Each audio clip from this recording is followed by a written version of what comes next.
చేతిలో ఉన్న చిన్న బాక్స్‌నే చూస్తూ రాత్రంతా నిద్రపోలేదు. మరుసటి రోజు ఆదిత్య పుట్టినరోజు. అందుకే అతనికి తన గర్భం గురించి నిర్ణయించుకుంది. ఉదయం లేవగానే ముందుగా అతనికి పుట్టినరోజు శుభాకాంక్షలు చెప్పాలి. ఆ తర్వాత ఆ బాక్స్ అతని చేతిలో పెట్టాలి అని అనుకుంది. అతని ముఖంలో కనిపించే ఆనందాన్ని ఊహించుకుంటూ మేఘ తనలో తానే నవ్వుకుంది. ఆ పొట్ట మీద చెయ్యి వేసుకుని నాన్నకి మనం ఇచ్చే మొదటి గిఫ్ట్ ఇదే అని మెల్లగా చెప్పుకుంది. అయితే ఆ సంతోషం ఎక్కువసేపు నిలవలేదు. ఆదిత్య ఉదయం నుండి ఏదో టెన్షన్‌లో ఉన్నాడు. ఆఫీస్‌కి సంబంధించిన ఒక ముఖ్యమైన విషయం అతని మనసుని ఇబ్బంది పెడుతుంది. ఇంట్లో వాళ్ళు అతనితో మాట్లాడుతున్నా అతను సరిగ్గా స్పందించలేదు. మేఘ మాత్రం అతని మూడ్ మార్చాలని చిన్న చిన్న ప్రయత్నాలు చేస్తోంది. "ఈరోజు మీ పుట్టినరోజు కదా! కనీసం ఈ రోజైనా నవ్వండి" అని చెప్పింది. ఆదిత్య బలవంతంగా నవ్వి "నువ్వున్నావు కదా! నవ్వకుండా ఎలా ఉంటాను" అన్నాడు. ఆ మాట విన్న మేఘకు మళ్ళీ ఆనందం కలిగింది. మధ్యాహ్నానికి ఆఫీస్ సమస్య కొంచెం పెద్దదయింది. ఆదిత్యకు దగ్గరగా పనిచేసే ఒక వ్యక్తి చేసిన తప్పుకు సంబంధించిన కొన్ని విషయాలు అతని ముందుకు వచ్చాయి. అందులో మేఘ పేరు కూడా అనుకోకుండా ప్రస్తావనకు వచ్చింది. అసలు విషయం పూర్తిగా తెలుసుకోకుండా అప్పటికే ఉన్న టెన్షన్‌లో ఆదిత్య మనసులో అనుమానం మొదలైంది.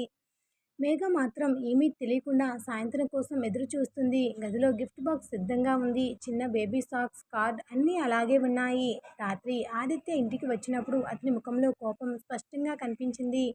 మేఘ ఎప్పటిలాగే అతని దగ్గరికి వెళ్ళి హ్యాపీ బర్త్డే అని మెల్లగా చెప్పింది. అతను ఆమె వైపు చూడకుండా ఇప్పుడు ఆ మాటలు వద్దు అన్నాడు. మేఘ ఆశ్చర్యపోయింది. ఏమైంది? నువ్వు నాకు చెప్పాల్సిన విషయం ఏదైనా ఉందా? మేఘ గుండె ఒక్కసారిగా ఆగినట్టయింది. తన సర్ప్రైజ్ విషయం అతనికి తెలిసిపోతుందేమో అని అనుకుంది. ఉంది. అయితే చెప్పు. మేఘ అతని చేతిలో గిఫ్ట్ బాక్స్ పెట్టాలని ముందుకు వచ్చింది.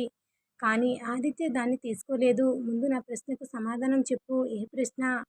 నువ్వు నాతో నిజాయితీగా ఉన్నావా? ఆ మాట మేఘ ముఖంలో చిరునవ్వు మాయమైపోయింది. నేను మీతో ఎప్పుడైనా అబద్ధం చెప్పానా? నాకు తెలియదు. అంటే? ఆదిత్య కోపంలో తాను చెప్పకూడని మాటలు చెప్పేశాడు. నిన్ను ఇంతగా నమ్మడం నా తప్పే అనిపిస్తుంది. మేఘ ఒక్కసారిగా నిశ్శబ్దమయింది. అతను ఇంకా ఏదో చెప్పబోతున్నాడు. కానీ ఆమె కళ్ళల్లోకి చూసిన వెంటనే కాసేపు ఆగిపోయాడు. ఆదిత్య, ఏంటి మీరు నన్ను అనుమానిస్తున్నారా?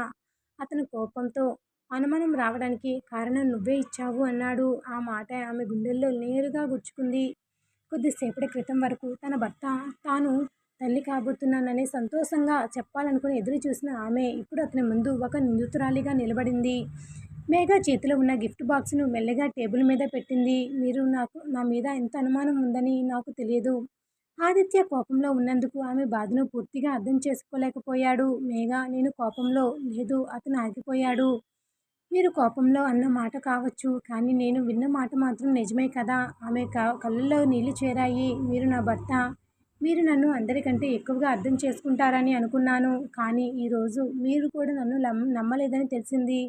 ఆదిత్యకు తన మాట తప్పని అర్థమవుతుండగానే ఆమె గదిలోకి వెళ్ళిపోయింది. టేబుల్ మీద ఉన్న చిన్న గిఫ్ట్ బాక్స్ మాత్రం అక్కడే ఉంది. ఆదిత్యకు అదేమిటో తెలీదు. మేఘ గదిలోకి వెళ్ళి తలుపు వేసుకుంది. మంచం మీద కూర్చుని పట్టు మీద చేయి వేసుకుని కన్నీళ్లు ఆగలేదు. నాన్నకి చెప్పాలని ఎంతో సంతోషంగా వచ్చామో తెలుసా అని తన కడుపులో పెరుగుతున్న బిడ్డతో మెల్లగా చెప్పుకుంది. కానీ ఆయనకి మన మీద నమ్మకం లేదు. ఆ రాత్రి మొదటిసారి వాళ్ళిద్దరూ ఒకే ఇంట్లో ఉండి కూడా ఒకరికొకరు పూర్తిగా దూరం అయ్యారు. మేఘ మంచం మీద పడుకుంది. ఆదిత్య బయటే కూర్చున్నాడు. ఇద్దరి మధ్య కేవలం ఒక తలుపు మాత్రమే ఉంది. కానీ ఆ రాత్రి ఆ తలుపు కన్నా పెద్ద దూరం వారి మధ్య ఆ తలుపు కన్నా పెద్ద దూరం వారి మనసుల మధ్య ఏర్పడింది. ఆ రాత్రి ఇంట్లో అందరూ నిద్రపోయారు. కానీ మేఘ గదిలో మాత్రం దీపం ఇంకా వెలుగుతూనే ఉంది. మంచం మీద కూర్చుని టేబుల్పై ఉన్న ఆ చిన్న గిఫ్ట్ బాక్స్‌నే చూస్తోంది. కొన్ని గంటల క్రితం అదే బాక్స్ తన ప్రపంచంలోనే అందమైన వస్తువులా కనిపించింది. ఇప్పుడు మాత్రం దాన్ని చూడడానికే ఆమెకు భయంగా ఉంది. అందులో ఉన్న చిన్న బేబీ సాక్స్‌ను బయటకు తీసి చేతిలో పెట్టుకుంది. ఆ చిన్న సాక్స్‌ను చూస్తూ ఆమె కన్నీళ్లు పెట్టుకుంది. నాన్నకి చూపించాలని ఎంతో సంతోషపడ్డానో అంటూ మెల్లగా నవ్వడానికి ప్రయత్నించింది. కానీ ఆ నవ్వు కన్నీళ్లతో కలిసిపోయింది. నువ్వొచ్చిన వార్త వింటే ఆయన నన్ను కౌగిలించుకుంటారని అనుకున్నాను. కానీ ఆయన నా మాటే నమ్మలేదు. ఆమెకు కోపం కంటే బాధ ఎక్కువగా ఉంది. ఎందుకంటే తనను నిందించిన వ్యక్తి ఎవరో కాదు. తనను ఎంతో ప్రేమిస్తున్నాడని నమ్మిన తన భర్త. ఆ రాత్రి అతనికి ఒక్క మాట ఆమె మనసులో మళ్ళీ మళ్ళీ వినిపిస్తూనే ఉంది. నిన్ను ఇంతగా నమ్మడం నా తప్పే అనిపిస్తోంది. అదే సమయంలో గది బయట ఆదిత్య ఒంటరిగా కూర్చున్నాడు. కోపం కాస్త తగ్గిపోయింది. అతను మాట్లాడిన మాటలు గుర్తొచ్చే కొద్దీ అతని మనసులో అసహనం పెరిగింది. మేఘ కళ్ళల్లో కనిపించిన బాధ అతన్ని వెంటాడుతోంది. తలుపు దగ్గరికి వెళ్ళి తట్టాలని అనిపించింది. కానీ ఆమెతో ఎలా మాట్లాడాలో తెలియలేదు. చివరికి నెమ్మదిగా తలుపు దగ్గరికి వెళ్ళి మేఘ అని పిలిచాడు. లోపల నుండి ఎలాంటి శబ్దం రాలేదు. సమాధానం రాలేదు. మళ్ళీ మేఘ, నేను కోపంలో అన్నాను. నీతో మాట్లాడాలి అన్నాడు. ఆమె మాత్రం కన్నీళ్లు తుడుచుకుని నాకిప్పుడు ఏమీ మాట్లాడాలని లేదు అంది. ఆ స్వరంలో ఉన్న బాధ అతనికి స్పష్టంగా వినిపించింది. సరే ఉదయం మాట్లాడుకుందాం అని చెప్పి అతను అక్కడి నుండి వెళ్ళిపోయాడు. కానీ ఇద్దరికీ ఆ రాత్రి నిద్ర రాలేదు. ఉదయం మేఘ లేచేసరికి ఆదిత్య ఇంకా నిద్రపోతున్నట్టు కనిపించాడు. అతని ముఖం చూస్తూ కాసేపు నిలబడిపోయింది. నిన్న రాత్రి వరకు తనతో ఎంతో ప్రియమైన ఆ ముఖమే ఇప్పుడు తనకు ఎందుకో దూరంగా అనిపించింది. అతన్ని లేపకుండా బయటికి వెళ్ళి ఇంటి పనులు మొదలుపెట్టింది. అత్తగారు మేఘ ముఖం చూసి ఏదో జరిగిందని గమనించారు. ఏమైందమ్మా? రాత్రి సరిగ్గా నిద్రపోలేదా? ఏమీ లేదమ్మా, కొంచెం తలనొప్పిగా ఉంది. ఆమె అత్తగారికి నిజం చెప్పాలనుకుంది. కానీ ఇంట్లో ఎవరి మనసు బాధ పెట్టకూడదని అనుకుంది. అంతేకాదు భార్యాభర్తల మధ్య జరిగిన విషయాన్ని బయటికి చెప్పడం ఆమెకు ఇష్టం లేదు. ఇంతలో ఆదిత్య బయటకు వచ్చాడు. మేఘ అతని వైపు ఒకసారి చూసి వెంటనే తల తిప్పుకుంది. ఆ చిన్న మార్పు అతని గుండెల్లో గుచ్చుకున్నట్టయింది. నిన్నటి వరకు అతని ఇంట్లో అడుగుపెడితే ముందుగా అతని దగ్గరికి వచ్చేది. ఈరోజు మాత్రం అతని వైపు చూడడానికే ఆమె ఇష్టపడటం లేదు. భోజనం దగ్గర కూర్చున్న ఇద్దరు ఒక్క మాట కూడా మాట్లాడుకోలేదు. అత్తగారు ఏదో సరదాగా మాట్లాడుతుంటే మేఘ బలవంతంగా నవ్వింది. ఆదిత్య మాత్రం ఆమెను చూస్తూ ఉన్నాడు. ఆమె తినడం కూడా సరిగ్గా లేదని అతను గమనించాడు. మేఘ, కొంచెం తిను అన్నాడు. ఆమె అతని వైపు చూడకుండా నాకు ఆకలిగా లేదు అంది. నిన్న కూడా సరిగ్గా తినలేదు, నాకు ఆకలి లేదు అని చెప్పి లేచి వెళ్ళిపోయింది. ఆదిత్య అక్కడే కూర్చుని ఉండిపోయాడు. తాను కోపంలో వేసిన నింద ఆమెను ఎంత బాధించిందో ఇప్పుడు అతనికి అర్థమవుతుంది. కానీ అతనికి తెలియని విషయం ఇంకొకటి ఉంది. ఆమె కడుపులో తన బిడ్డ పెరుగుతుందని. ఆ రోజు సాయంత్రం ఆదిత్య ఇంటికి కొంచెం ముందుగానే వచ్చాడు. మేఘ బాల్కనీలో బట్టలు ఆరేస్తోంది. అతను ఆమె దగ్గరగా వెళ్ళి మేఘ అన్నాడు. ఆమె తిరిగి చూసింది. నిన్న నేను మాట్లాడిన విధానం తప్పు. ఆమె ఏమీ మాట్లాడలేదు. నిన్ను అనుమానించడం నా ఉద్దేశం కాదు. కానీ అనుమానించారు. అవును, నేను తప్పు చేశాను. మేఘ కళ్ళల్లో కన్నీళ్లు చేరాయి. మీరు నన్ను ఏమనుకున్నారో నాకు తెలియదు ఆదిత్య. కానీ ఒక విషయం మాత్రం నాకు అర్థమైంది. నేను మీకు ఎంత దగ్గరగా ఉన్నా ఆ క్షణంలో నన్ను అనుమానించగలిగారు. ఆదిత్య దగ్గరికి వచ్చాడు. నన్ను క్షమించు. మేఘ అతని వైపు చూసింది. అతని కళ్ళలో ప్రేమ ఇంకా ఉంది. కానీ ఆ ప్రేమ మీద గాయం పడింది. క్షమించాను అని చెప్పి అక్కడి నుండి వెళ్ళిపోయింది. ఆదిత్య ఆమె వెళ్తున్న వైపే చూస్తూ నిలబడిపోయాడు. అతనికి అనిపించింది ఆమె తనను క్షమించింది. కానీ తన మనసు మాత్రం ఇంకా తన దగ్గరకు రాలేదు. ఆ రాత్రి మేఘ ఆ గిఫ్ట్ బాక్స్ను మళ్ళీ చేతిలోకి తీసుకుంది. బేబీ సాక్స్ను మెల్లగా తాకింది. కాసేపు ఆలోచించి బాక్స్ మూసేసింది. ఇంకా చెప్పను అని నిర్ణయించుకుంది. ఆమె గదిలో ఉన్న చిన్న బ్యాగ్ తీసి అందులో తనకు అవసరమైన కొన్ని వస్తువులు పెట్టింది. కానీ వెంటనే ఆగిపోయింది. తన మెడలో ఉన్న తాళిబట్టు చేతిలోకి తీసుకుంది. కన్నీళ్లు తిరిగాయి. ఈ బంధం నుండి నేను వెళ్ళిపోతున్నానా? లేక నా మనసును కాపాడుకోవడానికి కొంత దూరం వెళ్తున్నానా? ఆమెకి సమాధానం తెలియలేదు. కానీ ఆ రాత్రి తను తీసుకున్న నిర్ణయం మాత్రం ఆమెను 5 ఏళ్ల పాటు తన భర్తకు, తన ఇంటికి, తన జీవితానికి దూరం చేయబోతోంది. ఆ రాత్రి ఇల్లు మొత్తం నిశ్శబ్దంగా ఉంది. మేఘ మాత్రం తన గదిలో కూర్చుని ఉంది. ముందుగా చిన్న బ్యాగులో పెట్టింది బట్టలు, కొన్ని బట్టలే. అంతకంటే ఎక్కువగా ఏదీ తీసుకెళ్లాల్సిన అవసరం లేదనిపించింది. తనకు కావలసిన జీవితమంతా ఇంట్లోనే ఉందనుకుంది. తన భర్త, అత్తామామలు, తన గది, తన చిన్న చిన్న జ్ఞాపకాలు అన్నీ ఇక్కడే. కానీ ఇప్పుడు అదే ఇల్లు తనకు ఊపిరాడనంతగా అనిపిస్తోంది. ఆమె కళ్ళ ముందు మళ్ళీ మళ్ళీ ఆదిత్య అన్న మాట తిరుగుతోంది. ఎంతగా ప్రేమించినా, ఎంతగా చూసుకున్నా ఆ క్షణంలో తన నిజాయితీని అనుమానించిన ఆ మాటను ఆమె మనసు అంగీకరించలేకపోతుంది. ఆమె మెల్లగా అల్మారా తెరిచింది. ఆదిత్య ఇచ్చిన చిన్న చిన్న వస్తువులు కనిపించాయి. ఒక్కసారిగా సరదాగా కొనిచ్చిన హెయిర్ క్లిప్, ఆమెకు నచ్చిందని తీసుకొచ్చిన చీర, మొదటి పుట్టినరోజుకి ఇచ్చిన చిన్న బహుమతి ఒక్కొక్కటి చేతిలోకి తీసుకుని మళ్ళీ అక్కడే పెట్టింది. చివరికి తన మెడలో ఉన్న తాళిబొట్టును చేతిలోకి పెట్టుకుంది. దాన్ని తీసేయాలనే ఆలోచన కూడా ఆమెకు రాలేదు. కన్నీళ్లు తుడుచుకుని ఇది మాత్రం నా దగ్గరే ఉంటుంది అని మెల్లగా చెప్పుకుంది. ఆదిత్య మాత్రం హాల్లో కూర్చుని ఆమె గురించి ఆలోచిస్తున్నాడు. మేఘ తనతో మళ్ళీ సరిగ్గా మాట్లాడలేకపోవడం అతన్ని లోపల నుండి బాధిస్తోంది. ఆమె దగ్గరకు వెళ్ళి మాట్లాడాలని అనిపించినా ఈసారి ఆమెకు కొంత సమయం ఇవ్వాలని అనుకున్నాడు. చివరికి సోఫాలో పడుకున్నాడు. అతనికి తెలియదు తన జీవితంలో అతి పెద్ద తప్పు చేసిన రాత్రి ఇదేనని. ఆ రాత్రి దాటిన తర్వాత మేఘ నెమ్మదిగా తలుపు తెరిచింది. ఇంట్లో ఎవ్వరూ లేరని చూసుకుని బయటకు వచ్చింది. హాల్లో ఒక్కసారిగా నిద్రపోతున్న ఆదిత్య వైపు చూసింది. అతను గాఢ నిద్రలో ఉన్నాడు. అతని దగ్గరకు వెళ్ళి పిలవాలని అనిపించింది. ఆదిత్య అని పిలిస్తే అతను లేచి తనను ఆపుతాడని ఆమెకి తెలుసు. అతను వెళ్ళకు అనే ఒక్క మాట అన్నా బహుశా ఆమె వెళ్ళలేకపోయేది. కానీ ఆమె ఆ క్షణంలో తన మనసు బలహీనపడకూడదని అనుకుంది. ఆమె నిశ్శబ్దంగా తలుపు తెరిచి బయటికి వచ్చింది. గుమ్మం దాటే ముందు మాత్రం ఒక్కసారిగా వెనక్కి తిరిగింది. ఆ ఇంటిని చూసింది. పెళ్లి రోజు మొదటిసారి అడుగుపెట్టిన ఇల్లు అదే.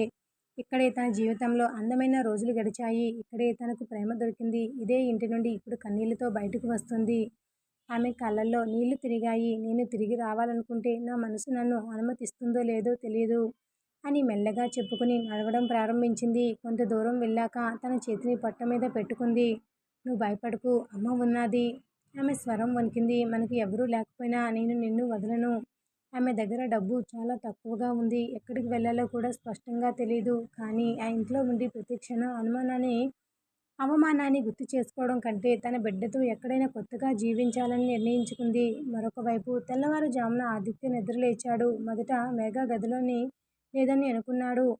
బాత్రూంలో ఉందేమో అనుకున్నాడు. కొద్దిసేపటి తర్వాత కూడా కనిపించకపోవడంతో గది మొత్తం వెతికాడు. ఆమె ఫోన్ కూడా లేదు. అల్మారా తెరుచుకుంది. కొన్ని బట్టలు కనిపించలేదు. అతని గుండెల్లో భయం ఒక్కసారిగా మొదలైంది. మేఘ! అతని అరుపులో ఇంట్లో అందరూ కూడా లేచారు. అత్తగారు పరిగెట్టుకుంటూ వచ్చారు. ఏమైంది? మేఘ కనిపించలేదు. అందరూ ఒక్కసారిగా షాక్ అయ్యారు. ఎక్కడికి వెళ్ళింది? ఆదిత్యకు సమాధానం లేదు. అప్పుడే అతని చూపు టేబుల్ మీద పడింది. నిన్నటి నుండి అక్కడే ఉన్న చిన్న గిఫ్ట్ బాక్స్. అతను దాన్ని చేతిలోకి తీసుకుని నెమ్మదిగా తెరిచాడు. చిన్న బేబీ సాక్స్ ఉన్నాయి. వాటితో పాటు చిన్న కార్డు ఉంది. అతని చేతులు వణికాయి. కార్డు మీద ఉన్న అక్షరాలు కళ్ళ ముందు మసకబారుతున్నాయి. నాన్న, త్వరలో మిమ్మల్ని కలవడానికి వస్తున్నాను. ఆదిత్య శ్వాస ఆగిపోయినట్టయింది. నాన్న! అతని పెదవుల నుండి ఆ ఒక్క మాట మాత్రమే బయటకు వచ్చింది. తర్వాత కార్డును గుండెలకు హత్తుకుని కూర్చున్నాడు. మేఘ! నిన్న రాత్రి తాను ఆమెను అనుమానించాడు. ఆమె మాత్రం తనకి తండ్రి కాబోతున్నాననే వార్త చెప్పడానికి సిద్ధమై ఉంది అని నిజం తెలిసిన క్షణంలో ఆదిత్య కళ్ళల్లో కన్నీళ్లు ఆగలేదు. నేనేం చేశాను అని అతను తల పట్టుకున్నాడు. ఇంట్లో వాళ్ళకు కూడా విషయం అర్థమైంది. అత్తగారు కన్నీళ్లతో ఆమె వెళ్ళిపోయే ముందు ఒక్కసారి కూడా మనకు చెప్పలేదా అని అడిగారు. ఆదిత్య మాత్రం ఏమీ వినిపించుకోలేదు. అతను ఒక్కసారిగా లేచి బయటకు పరిగెత్తాడు. ఆమెను వెతకాలి ఇప్పుడే. అతనికి అప్పటికీ తెలియదు తాను ఎంత వెతికినా, ఎంత దూరం వెళ్ళినా మేఘ తన ఆచూకీ 5 ఏళ్ల పాటు ఎవరికీ తెలియకుండా దాచిపోతుందని. మేఘ వెళ్ళిపోయిందనే నిజాన్ని ఆదిత్య ఇంకా పూర్తిగా నమ్మలేకపోతున్నాడు. ఇంటి బయటకు వచ్చి రోడ్డు మీద అటు ఇటు చూస్తూ నిలబడిపోయాడు. నిన్న రాత్రి ఆమెతో చివరిసారి మాట్లాడిన మాటలు గుర్తుకొచ్చాయి. తాను నన్ను క్షమించు అన్నప్పుడు ఆమెను క్షమించాను అని చెప్పింది.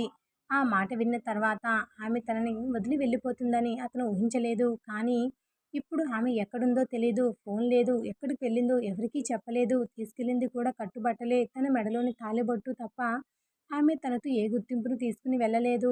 ఆదిత్య మొదట ఆమెకు తెలిసిన స్నేహితులందరికీ ఫోన్ చేశాడు. ఎవరికీ ఆమె గురించి తెలీదు. ఆమె పుట్టింటికి వెళ్ళి ఉండొచ్చని అనుకుని అక్కడికి కూడా వెళ్ళాడు. కానీ మేఘ అక్కడికి రాలేదు. ఆమె తల్లిదండ్రులు కూడా షాక్ అయ్యారు. మా అమ్మాయి ఇక్కడికి వస్తే మేమే మీకు చెప్పేవాళ్ళం అని తండ్రి బాధగా చెప్పారు. ఆ మాట విన్న ఆదిత్య తల వంచుకున్నాడు. అతని మీద అతనికి అసహ్యం వేసింది. మామయ్య, నేను చేసింది పెద్ద తప్పు పెద్దది.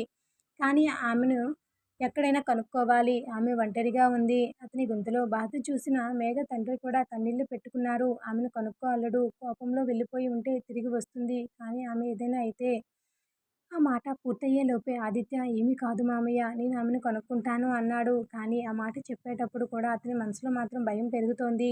రోజులు గడిచాయి. మొదట్లో ప్రతిరోజు కొత్త సమాచారం కోసం ఎదురు చూసేవాడు. ఎక్కడైనా కనిపించిందని ఎవరో చెప్తారేమో అని ఆశపడ్డారు. కానీ ప్రతి ప్రయత్నం నిరాశ ముగిసింది. బస్టాండ్లు, రైల్వే స్టేషన్లు, ఆమెకు తెలిసిన ప్రాంతాలు ఎక్కడా మేఘ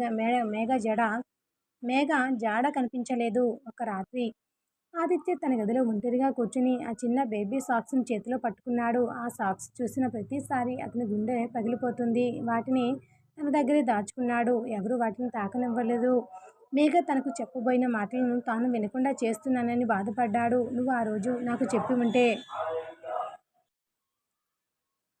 నువ్వు ఆ రోజు నాకు నిజం చెప్పి ఉంటే నేను నిన్ను నా చేతుల్లోకి ఎత్తుకునేవాడిని మేఘ. అని ఆ సాక్స్‌ను చూస్తూ కన్నీళ్లు పెట్టుకున్నాడు. మేఘ ఎక్కడుందో తెలియకపోయినా ఆమె బతికే ఉందన్న నమ్మకాన్ని మాత్రం అతను వదల్లేదు. నెలలు గడిచాయి. ఒకప్పుడు ఉదయం నుండి రాత్రి వరకు వ్యాపారం చూసుకునే ఆదిత్య ఇప్పుడు ఆఫీస్‌కి వెళ్ళడం కూడా తగ్గించాడు. తండ్రి, అన్నదమ్ములు అతని బాధ్యతలు తీసుకున్నారు. ఇంట్లో వాళ్ళు ఎంత చెప్పినా అతను వినేవాడు కాదు. భోజనం ముందు పెట్టినా 2 ముద్దలు వేసి వదిలేసేవాడు. కొన్నిసార్లు రోజంతా ఏమీ తినకుండా ఉండేవాడు. "నువ్విలా ఉంటే మేఘ తిరిగి వస్తుందా?" అని అతని తల్లి కన్నీళ్లతో అడిగింది. ఆదిత్య మౌనంగా ఆమె వైపు చూశాడు. ఆమె వస్తే నేను మళ్ళీ ఆమె కాళ్ళ దగ్గర కూర్చుని అయినా క్షమించమని అడుగుతానమ్మా. కానీ ఆమె ఎక్కడుందో తెలియలేదు.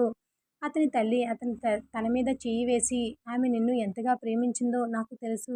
ఒకరోజు తప్పకుండా వస్తుంది అన్నారు. ఆదిత్య మాత్రం నిశ్శబ్దంగా ఆకాశం వైపు చూశాడు. ఆమె నన్ను మళ్ళీ ప్రేమించకపోయినా పర్లేదు. ఒకసారి నా ముందుకు వస్తే చాలు అని మెల్లగా అన్నాడు. ఇక మేఘ జీవితం మరొక చోట పూర్తిగా మారిపోయింది. ఒక చిన్న పట్టణంలో ఎవరికీ తన గతం చెప్పకుండా ఒక చిన్న ఇంట్లో అద్దెకి ఉంటోంది. చేతిలో ఉన్న కొద్దిపాటి డబ్బుతో కొత్త జీవితం మొదలుపెట్టింది. మొదట్లో చాలా కష్టాలు వచ్చాయి. కానీ తన కడుపులో పెరుగుతున్న బిడ్డ కోసం ఆమె ఏ కష్టాన్నైనా భరించడానికి సిద్ధంగా ఉంది. ఒకరోజు ఉదయం తన పొట్ట మీద చెయ్యి వేసుకుని కిటికీ దగ్గర నిలబడింది. మీ నాన్న గురించి నేను నీకెప్పుడు చెడ్డగా చెప్పను అని మెల్లగా చెప్పింది. ఆయన చేసింది తప్పే, కానీ ఆయన చెడ్డ మనిషి కాదు. ఆమె కళ్ళల్లో నీళ్లు తిరిగాయి. ఒకరోజు నువ్వు ఆయనను కలుస్తావేమో. ఆ రోజు ఏం జరుగుతుందో నాకు తెలియదు, ఆమెకు తెలియదు. అదే సమయంలో మరొక ఇంట్లో ఒక మనిషి 5 ఏళ్ల తర్వాత కూడా తన భార్య కోసం ఎదురు చూస్తూ ఉంటాడని ఆమెకు తెలియదు. తన చేతిలో ఆ చిన్న బేబీ సాక్స్‌ను అతను ఎప్పటికీ గుండెలకు హత్తుకుని దాచుకున్నాడని ఆమెకు తెలియదు. తాను వెళ్ళిపోయిన రోజే అతని ప్రపంచం కూడా తనతో పాటు వెళ్ళిపోయిందని. ఇద్దరు ఒకరి కోసం ఒకరు దూరంగా ఉన్నారు. కానీ ఇద్దరి మనసుల్లోనూ ఇంకా ఒకరి స్థానం ఒకరిది.